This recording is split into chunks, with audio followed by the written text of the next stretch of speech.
Never before has the ReNDoG been so lonely. Oh, woe is me. Can I phone a friend? Can I get another hermit to come and play some games with me? Please, please, I'm gonna throw myself off this building. Goodbye, cruel world. Tell my mama I loved her.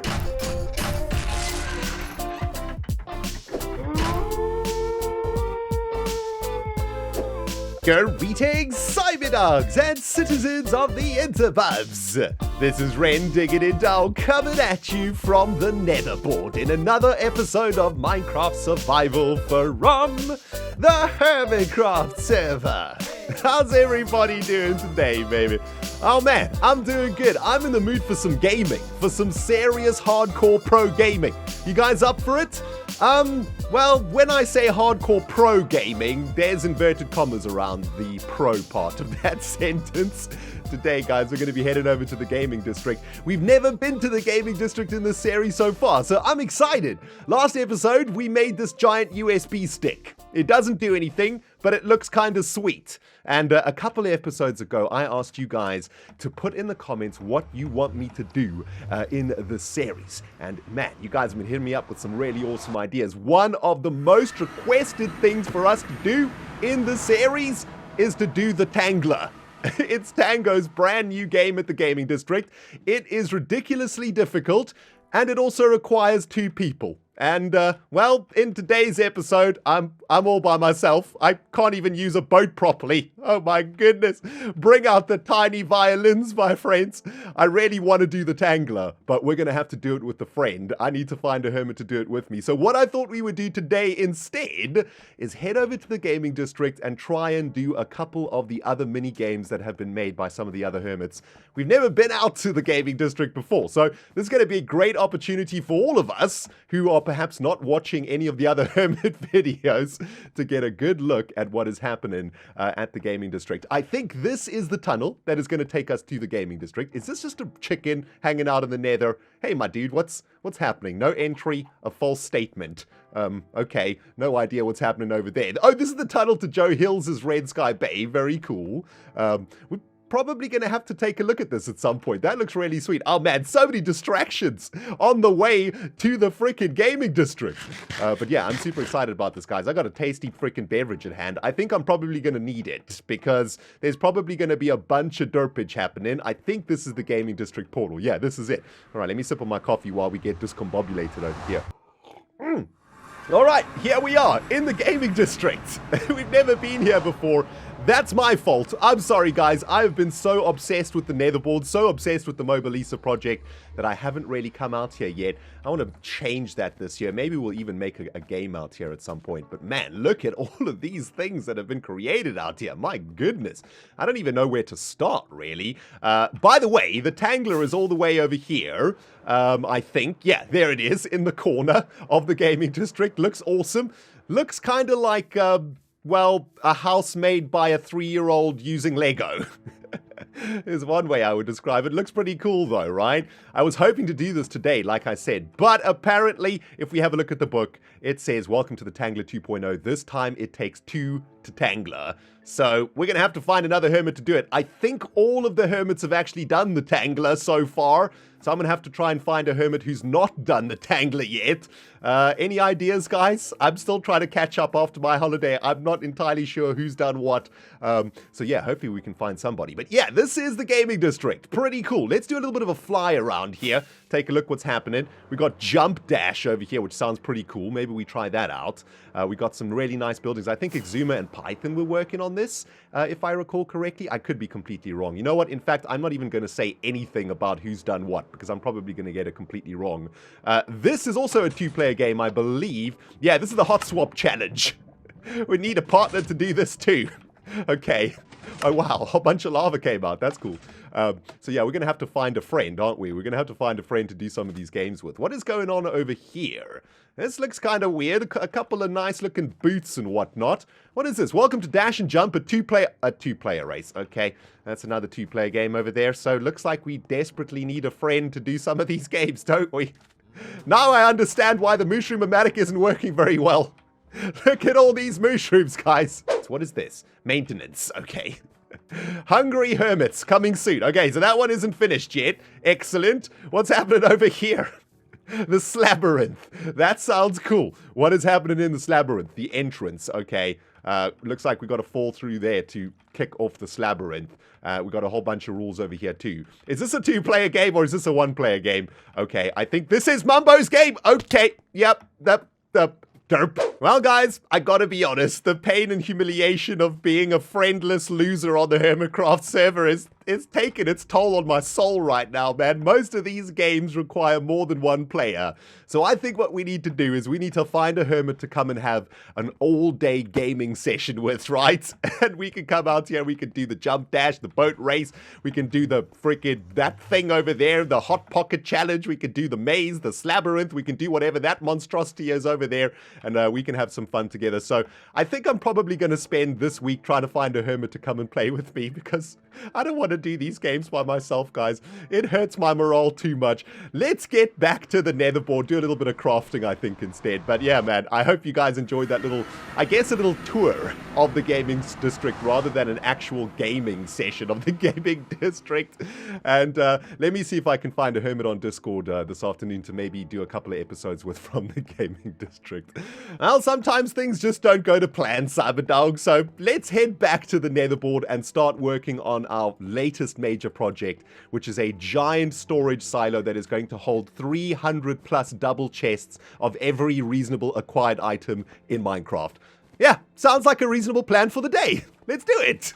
After that exceptionally uneventful trip to the gaming district, my friends, we are back in the netherboard to do a little bit of work on our base. A couple of things I want to work with you guys on today. Firstly, I want to finish off the design for the USB stick that we made in the previous episode, and then I want to start working on the giant item silo that we're going to be making in our base. The nether drive, I think, is what we're going to be calling it. But to start things off, I've been working on a couple of new designs for the RD section of the USB stick. Wasn't really happy with how it was looking like at the end of the last episode. I think the RD itself wasn't popping too much, or wasn't popping enough for my taste anyway. So I've got two different designs I wanted to show you guys today. The first design is on this side. We've got some orange concrete behind some uranium magma cubes, and those are surrounded by some orange glass, and behind the orange glass is some black concrete, right? And I think that kind of makes the RD pop quite nicely. On this side of things, though, I'm trying something a little bit more extreme. I have completely changed out the glass from orange to black over here, and what I'd like to do with you guys over here, just to show you what I'm thinking, is to get some orange glass on top of the magma cubes, right? I think that's going to make these letters pop quite nicely, and I actually want to make 2 layers of this. Not only do I want the orange blocks to be popping out of the magma blocks behind them, but I also want them to be popping out from a depth perspective too, right? So I think this is going to look kind of nice. However, I don't really know which design I like the most, and I'm going to need your guys' help today, okay? I'm going to throw up a poll in the top right-hand corner of this video, and I want you guys to vote on which side you like the most. Oh my goodness. Well, that was derptastic, my friends. Shall we just facepalm to acknowledge the idiocy of the ReNDoG brain? There we go. Anyway, I have finished off the design. Looking pretty cool, right? Behind the RD lettering, we've got black glass in front of black concrete, and behind the RD lettering, we've got uranium, and the lettering is made out of orange glass, of course. So that's looking pretty cool, but I can't quite decide if I like this design better than the other side. So you guys are going to help me out today, okay? Check the top right-hand corner of this video. I'm going to throw up a poll for you guys to vote in. Which side of the USB stick do we prefer? That was the black glass side. This is going to be the orange glass side, right? Because we've got orange glass in front of black concrete, and then we've got the RD lettering popping in front of that uranium behind it. That side actually does look pretty cool too, and this is why I'm struggling to decide which side is better, guys. So please do help me out. This is orange glass side, and on this side is black glass side. Let's decide together which side we should keep, and I'll fix that up for the next episode. Looking pretty awesome. Just a few more things things that I need to do here at the USB stick of Doom that doesn't do anything but looks kind of cool. And that is finishing off the uranium tracers that are connecting into the USB stick from the nether board. I've done most of the work here. I think I just need to add a few more bits of orange glass here. Yeah, that's looking pretty good. There we go. We've got these tracers running all the way around. Oops. All the way around the USB stick here. So it has been plugged into the nether board officially now. Unfortunately, I think we're probably going to have to do a little bit of terraforming over here. I think I've got some grey concrete to hand. Yeah, we're going to have to do a bit of terraforming because at the moment, the USB stick is sort of floating in mid-air over here. And unfortunately, I think this is going to mean more coverage of that item pipe that we created from the paper processing unit over here. And yeah, this pipe is getting shorter and shorter by the day, isn't it? It used to be so much longer. But yeah, we're going to have to create a little bit of a mountainside over here to sort of hide the shame, or to blend the USB stick into the nether board a little bit better. So let me get that done, guys, and then we can get cracking on the nether drive. Nice! Okay, that's looking pretty good. I've just finished doing some terraforming over here just to make the mountain underneath the USB stick look a lot more natural. And we don't have this horrible thing underneath this build anymore. That looks nice, man. Our little blue item line is looking kind of sad right now, though, but I do love seeing those little bits of sugarcane flying out there, heading over to storage module beta, is it? Or gamma? I can't remember which storage module it is. Anyway, that's looking pretty sweet. Now, next step in today's episode, my friends, is to create a ridiculous amount of chests. We're going to start working on a massive storage facility here on the Mumbo face, and we're going to need a ridiculous amount of chests for this particular task. Last episode, we worked out that we're going to be collecting about 350 or so items in Minecraft, and we're going to be collecting about a double chest of all of those items, which means we're going to need about 600 plus chests in order to make all of the double chests, right? And of course, that means we need a ridiculous amount of wood. Now, I was reading the comments of the last episode, and one of you guys said something pretty smart, actually. Before we start working on the nether drive, maybe we should do a little bit of maths, right? If we need 350 double chests worth of storage, this thing is actually going to end up being pretty large. For example, if we have let's say it's 300 chests, just to sort of round the numbers out so that I can actually do maths on camera without failing too hard.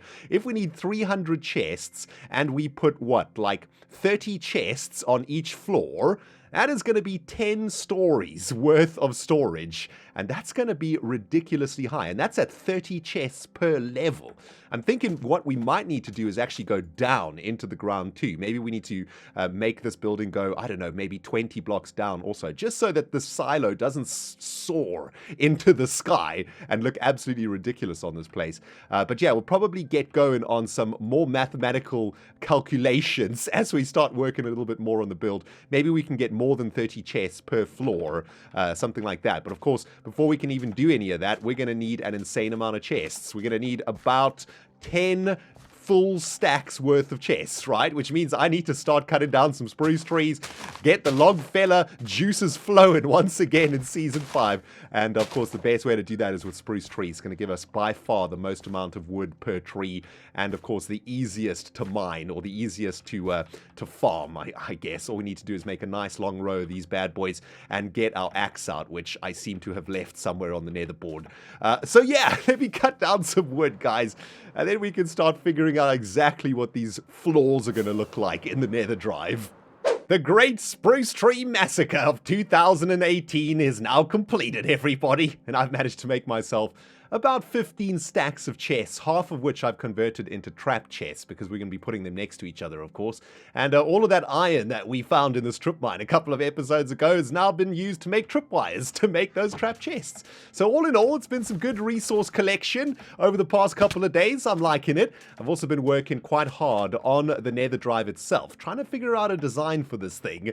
And I think it's actually going to turn out really, really cool. Take a look at this. I've got a couple of, chest cells installed. And I was thinking about making this entire structure rectangular, like I was saying in the previous episode. But I saw a lot of you guys commenting that we should keep it round, because that is kind of like what a hard drive looks like, right? If you open up a hard drive, you'll see this round disc in the center of it. And that is pretty cool, I think. I want to try and sort of emulate that design here in the nether drive. We also got something pretty cool going on in the very center over here. If we have our chest going on the outside of the nether drive all the way up, that way we'll be able to put a pretty cool elevator or something in the very center of it, right? And that's going to give us quite easy access to the different platforms and whatnot. I also want to make each of these platforms, or each of the levels in the nether drive, 2 blocks high, or 2 chests high anyway. So the next level is going to be around here, okay? So let's just get a couple of blocks down just to get a sense of what it might look like. So this is where level number 2 is going to start for the nether drive, and I've got some very cool news. Check it out. We have exactly 56 chests on each level, right? 2, 4, 6, 8, 10, 12, 14 times 2 times 2 is 56, I think, right? Yeah, 14 times 2 is 28, 28 times 2 is 56. So it's kind of like a 56k drive. Each floor of the nether drive is 56k worth of item storage or something. And I think that's kind of sweet. That kind of matches what we're trying to do here in the nether board by making everything into a computer component, right? So yeah, looking pretty cool right now. I want to get a few more of these levels installed though. See how high we need to go. If there's 56 chests on each level, that means we need to go up about 5 levels, I think. Is that maths correct? Oh, you're not supposed to do freaking maths on camera, ReNDoG. 5 times 56 is about, what, 270 or so? So that's not quite enough. So it probably needs to be about 7 levels or something like that, right? I'm pretty sure this is one of those I've bitten off too much to chew moments, guys. This is a ridiculous amount of chests. Oh my goodness, I have created now 6 floors worth of 56 chests on each floor. We've got one more little segment to make, and I'm pretty happy with the height of the nether drive, actually. I think this is about as high as I would want it to go, but I have been making sure that we don't make the same mistake that we made in Storage Module Alpha over here.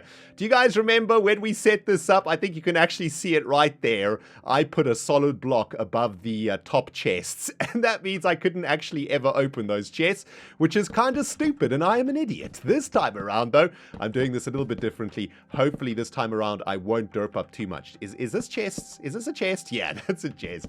But we've just got one more little segment to make over here. So this is going to be 6 times 6 floors times 56 chests on each floor is somewhere around 380 or 90 chests, something like that. More than enough chests, I think, to achieve our goal of collecting a double chest of all the reasonable items in the wonderful game of Minecraft. Let's finish off this fine little thing over here. You can see I'm leaving a space here above the top chest line so that we can actually open them. And then we can get down into the center of this thing and have a look up. I think it's going to be kind of epic. Look at that. It's kind of become quite square inside, even though we've been trying to keep it rather circular. It's actually ended up being a little bit squarish, but that is kind of insane. That is a lot of chests. Oh my goodness, guys. This is going to be such a ridiculously epic task for us to achieve. But yeah, that's looking pretty good. I want to figure out a way to complete the walls of this thing. I was thinking about just following the actual design of the original Mumbo face outline, just to finish off the building. But I don't know, maybe I'll think a little bit more about that. Maybe we can get some uranium or something in here. And then, of course, we're going to need some sort of a structure in the very center so that we can get up to the top floor. I was working on that in the last segment, but I decided to get rid of it just to give ourselves a little bit more space here to work with the chairs. But as a final thing for today, let's have a look. If this is going to be where the floor starts, right, because the next floor is going to be on the same, or the one block below where the chests are, that is actually going to work out pretty good. Let's just make like a little foundation here for where the floor will actually be. So it'll be something like this, right? And actually, this is kind of cool. I mean, maybe what we could do is instead of filling in the floors, maybe what we could do is just have these little like walkways that'll take us to the chests, right? So we'll go up an elevator here and then across like a bridge or something, and that'll take us to the different chest segments. And I think that's going to make it much cooler, like being inside, because we'll be able to look up through all the different floors above us, right? I think that could actually turn out quite nicely. We're going to have to find some sort of an easy way to go up and down here, though. Some sort of an elevator needs to be built here. Maybe just a good old watervator that we used in Storage Module Alpha might just be what we need. But yeah, still loads and loads of work that we need to do here on the Nether Drive. Unfortunately, we run out of time for today, though, guys. I hope you have enjoyed the episode, and let's take a look at this thing from a distance. Wow, it is kind of monstrous, isn't it? Let's take a look from here. Hopefully we can, it'll render from here. Yeah, look at that. Isn't that insane? Wow, that's looking so cool, though. The chests don't actually render until you get closer. Hopefully this isn't going to lag out our world something fierce also. But yeah, coming along a treat. I am loving it, my friends. I'm going to say goodbye for today, though, and carry on grinding here. Hopefully we can get something done for the next episode. Thank you guys so much for watching, man. If you enjoyed the episode, oops, wrong button. Remember to hit that like button. If you haven't subscribed yet, well, it's a good time to subscribe, my friends, because we're making a giant storage system of doom. And it's going to be absolutely awesome. ReNDoG signing off from the Hermitcraft 5 server. And my friends, we'll smell you all in the next episode.